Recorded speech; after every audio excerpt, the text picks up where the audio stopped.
სათავრო დავსვათ. ვინ არის კონკრეტული თანამდებობის პირის უფროსი ან კონკრეტული სახელმწიფო ორგანოს ზემოდან ვინ დგას? პრემიერ-მინისტრი. არა ჩემო ბატონო, როგორ განმარტება იცით ესა? არა ის, ვინც დანიშნა იგი თანამდებობაზე, არა ის, ვინც შექმნა ეს ორგანო, არამედ ის, ვისაც აქვს თანამდებობიდან მისი მოხსნის უფლება. ის, ვისაც აქვს ამ ორგანოს დაშლის უფლება. თუ ამ თვალსაზრისით შევხედავთ, ჩვენი კონსტიტუცია გვეუბნება, რომ პრეზიდენტს ნებისმიერ დროს ყოველგვარი მოტივაციის გარეშე შეუძლია თანამდებობიდან გადააყენოს პრემიერ-მინისტრი. და პრემიერ-მინისტრის გადაყენებას პროგრესიულად მოყვება მთელი მთავრობის გადაყენება. ავტომატურად. ამასრულებელი ხელისუფლების დირექტორი არის პრეზიდენტი. დიახ, გარდა ამისა, პრეზიდენტს უფლება აქვს ჩვენი კონსტიტუციით გააუქმოს მთავრობის, მინისტრების აქტები, თუ ისინი ეწინააღმდეგება კონსტიტუციას, კანონს და პრეზიდენტის ბრძანებულებებს. ანუ პრეზიდენტს სასამართლოს ფუნქციებიც აქვს აღებული. მაშინ ვინ არის აღმასრულებელი ხელისუფლების მეთაური? რეალურად პრეზიდენტი. და თუ იმასაც გავითვალისწინებთ, რომ პრეზიდენტს მრავალი მიზეზით შეუძლია პარლამენტის დათხოვა, პრეზიდენტი გამოდის პარლამენტის უფროსიც. და როდესაც ერთი და იგივე კაცი ერთდროულად არის როგორც პარლამენტის, ასევე მთავრობის უფროსი, მაშინ ნაპატიეთ ამ ქვეყანაში არ არის დემოკრატიული. მაშინ ეს არ ემირატია, სულთანატია, ან აბსოლუტური მონარქია. ახლა აი მე ზოგადად ვიტყოდი იმას, რომ რეალურად ხო ესეა, ბატონო, აბსოლუტური მონარქიის ძალაუფლება აქვს დღეს სააგაშოს. ხორეცი. მე და გეთახვებით და კიდევ ვიცი რა, ეს დავამატებ. ეს საყოველთაოდ ცნობილი დებულება, რომ რაც უფრო დიდია პირის უფლებამოსილებანი, შესაბამისად პასუხისმგებლობა, მით უფრო მეტი მოეთხოვება მას. თუ მე მაქვს უფლებები, მე პასუხს ვაგებ ამ უფლებების გამოყენებაზეც. ერთადერთი სადაც ვინც პასუხს არ აგებს, ეს გახლავთ აბსოლუტური მონარქიის დროს მონარქია. ჩვენი კონსტიტუციის მიხედვით, თუ რამე დაშავდა, პასუხს ვინ აგებს? მთავრობა. პრეზიდენტს ვერაფერზე მოსწონს პასუხს. მთავრობა ყველაფერში დამნაშავე. და ეს იმ დროს, როდესაც მთავრობაში თითს ვერ გაატოკებენ პრეზიდენტის ნების საწინააღმდეგოდ. მე უფრო მეტსაც ვიტყვი. როგორც ამბობენ, ისეთ შემთხვევაშიც კი, როდესაც საკითხი არც თუ ისე მნიშვნელოვანია, ცდილობენ როგორმე გაიგონ, როგორი იქნება ამა თუ იმ საკითხის მიმართ პრეზიდენტის აზრი, რომ შემთხვევით არ მიიღონ ისეთი გადაწყვეტილება, რომელიც პრეზიდენტს არ მოეწონება. თუ არ მოწონებას მოყვება სათანადო შედეგი აი ამ კონკრეტული თანამდებობის პირის მიმართ. ამით თქვენი თქმის არ იყოს ძალიან გავს ეს აბსოლუტური მონარქია. ეს სადღაც საუდის არაბეთის ტომი არის, რომ მასწლა ესეა ორი მინისტრი შეეწირა იმას აგვისტოს ომს. არაბსა პრეზიდენტი როგორ შეიძლება. არის ბატონო ბახტარდე მართლა მაინტერესებს აი შაბათს გამოცხით, პასუხი მიიღეთ მე აი გაითვალისწინებენ თქვენი და სხვა კონსტიტუციონალისტების მე ძალიან ეცედაში ასახმე მე იქ საკითხი ასე დავსვი დღესაც იმავეს გავიმეორე იცით რა არის ეს ჩვენი კონსტიტუციური მოდელი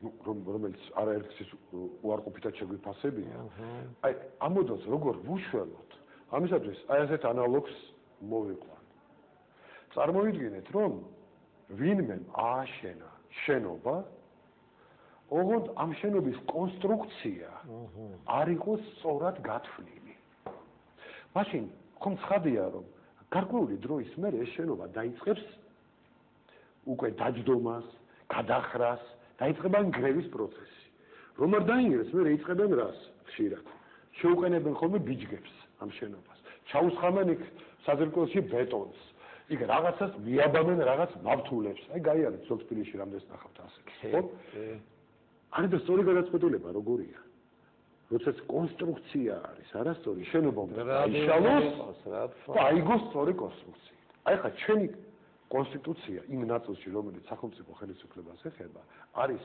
ნათელი მაგალითი აი ასეთი არასწორი კონსტრუქციისა და ბიჯგების შეყენებით ჩვენ მხოლოდ აგონიას გავახანგრძლივებთ საჭიროა თავად ამ კონსტრუქციის შეცვლა თან ამას თუ შევხედავთ ამ პროექტს აქ ისიც როგორი ბიჯგებია შეყენებული?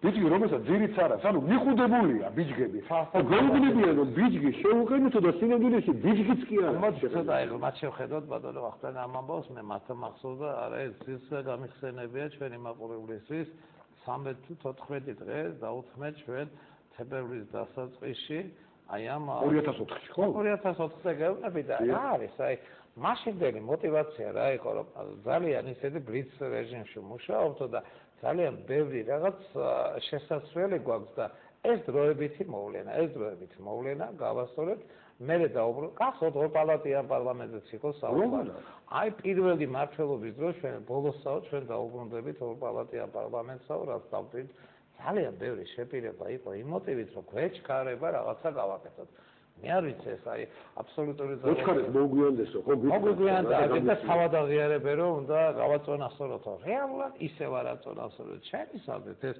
ევროსაბჭოსთვის და ევროკავშირისთვის არის ეს ბუტაფორიული პრეამბულა და მაგალითად ვინც წერა კითხვა ეცის იმას ეს ხო შეცდომაში არ შეიყო ეს აი მართა ძალიან კარგი ვქენით რომ ამ თემას მეუბრუნდით შაბათს იქ არისო რეზონანსული ის შეხვედრა მე დახურული ხო ვიცი და აი წესი და რეგეთ არ უნდა ყოფილიყო დახურული მეცაც გეტყვით აი ტრანსლირებული უნდა ყოფილიყო იმ პირველი არხი რო აქვს ამ ბედნიერებს თან საქართველოს ესმინა რა არის კარგი რა არის ცუდი მეცაც გეტყვით ახლა დღეს ახალგაზრდა იურისტთა ასოციაციამაც ეს გავსი შეფასებები მისცა დისკუსიები დაიწყოს რატო ეჩქარება და მათვისვე კარგი არა თუ კი ქულების დაწერა უნდა ბრიუსელში თუ ვაშინგტონში დისკუსიები მოეწყოთ გადავიდოდეთ ის რა არის მე ასევე გეთახმებით მაგრამ სამწუხაროდ მე ძალიან ეჭვმეპარება რომ დღეს ძალიან აქტიური საზოგადოებრივი ზემოქმედების გარეშე ეს ამ ხელისუფლებამ დათმოს ну პრეზიდენტმა დათმოს ის უფლებები ის განუზომელი უფლებები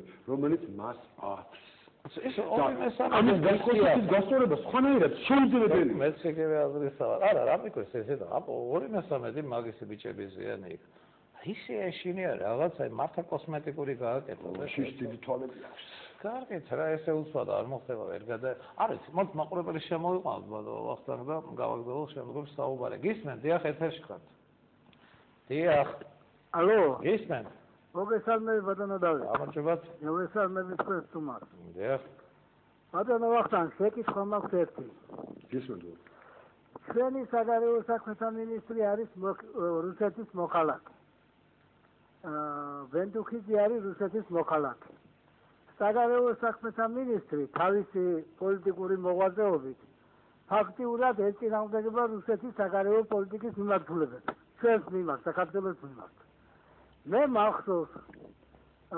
ნათელაშვილის მიმართ კოკა გამსახურდიას მიმართ და სხვების მიმართ აღიძრას ის ხუთამასე საქმე მხოლოდ იმისათვის რომ კონტაქტი კონდათ საერთოდ არის თუ არა რუსეთისთვის ეს ხალხი სიტყვის ამახლის დამნაშავეა არა კარგი ბალო ის რომ ესეთ როგორ არის სახელმწიფოში ჩვეულებრივ სახელმწიფო თავის მოქალაქეებს სახელმწიფოები უკრძალავენ სხვა ქვეყნის სამხედრო და სპეციალურ სამსახურებში მუშაობას.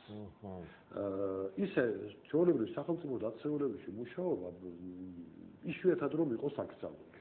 ამდენად ის რომ რუსეთის მოქალაქე ბენდუქიძე და რუსეთის მოქალაქე ვაშაძე რომლებიც იმავდროულად საქართველოს მოქალაქეებიც არიან. ორმაგი მოქალაქეობა არიან საქართველოს სახელმწიფო სამსახურში რუსეთში მათი რაიმე სამართლებრივი დევნის საფუძველი ვერ გახდება. კასტაგებია. მაინც მინდა ამ ჩვენს გენერალურ კონსტიტუციას დაუბრუნდეთ. აი მოკლე პასუხი გამეცით. მაშინ ვისთვის შემოაქვთ ეს დოკუმენტი. აი დებატები პარლამენტში მაინც იქნება თუ მე ერთხელ თქვი და ახლაც გავიმეორებ. ეცეთ ადრე უნივერსიტეტში ვეცად მუშაობდი საბჭოთა კავშირის პერიოდში.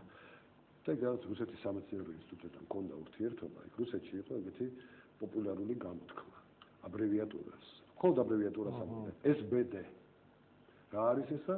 სიმულაცია ბურნეი ჯეიჯის. ხო. აი, ჩემზე ამ ცვლილებებმა ასეთი შთაბეჭდილება დატოვა. რომ ეცეთ აი ისე რუსულ გამოთქმას მოვიშვილებ, ბლა გაალაჩკი. რომ აი ჩვენ ნაბიჯი გადავხდით, მაგრამ იცით რა არის? ვიცით წამს ბოლო მაკვირვებს. რო დამიწერეთ, თუ არ წავიკითხე განმარტებითი ბარათის მეტი, ვიტყვი რომ აუ რა კარგი რამეს საკეთებენო. მაგრამ თუ ოდნავ მაინც მაქვს პასუხისმგებლობა განმარტებითი ბარათის გარდა ხოლმე ცვლილებების ტექსტსაც წავიკითხავ. და ტექსტსაც წავიკითხავ, ხო დავინახავ რომ ეს არ არის ის, რაც განმარტებით ბარათს წერია. და ფაქტობრივად არაფერია. ერთელი არა, ცხონებული ბოჭორიშვილი გავახსენე ვახტანგი თუ გახსოვთ პოლიტიკურ მასტურბაციას რო ისაუბრა. სიამოვნება არის და შედეგი არ არის. რა სხვა გიჟებდა და რა სხვა არა სერიოზულად გეუბნებით, განხილვა უნდა დაიწყოს, მე როგორც გავიგე